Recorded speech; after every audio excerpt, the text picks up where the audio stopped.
বেলুড়। আমি একটা কোণায় দাঁড়িয়ে দেখছিলাম দুটি ছেলে গেরুয়া বসন পরে মন্দিরের সিঁড়ি মুছছিল। এত মন দিয়ে আমি কাউকে সিঁড়ি মুছতে দেখিনি। এত ভালোবাসা দিয়ে আমি কাউকে ধুলো তুলতে দেখিনি।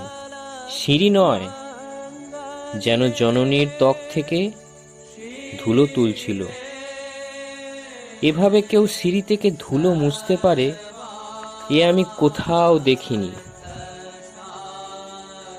স্থিতপ্রজ্ঞ মহারাজকে জিজ্ঞাসা করলাম, এই ছেলে দুটি কে? মহারাজ মৃদু হেসে বললেন, একজন নিউক্লিয়ার ফিজিসিস্ট, একজন IBM এর 6 লাখ টাকার চাকরি ছেড়ে এখানে এসেছে। সিঁড়ি ধুতে এসেছে। যে সিঁড়ি দিয়ে মানুষ ওপরে ওঠে তা যেন পরিষ্কার হয়। মহারাজ চলে গেছেন। সন্ধ্যা নেমে আসছে গঙ্গায়। আমার ভিতরেও নামছে সন্ধ্যা।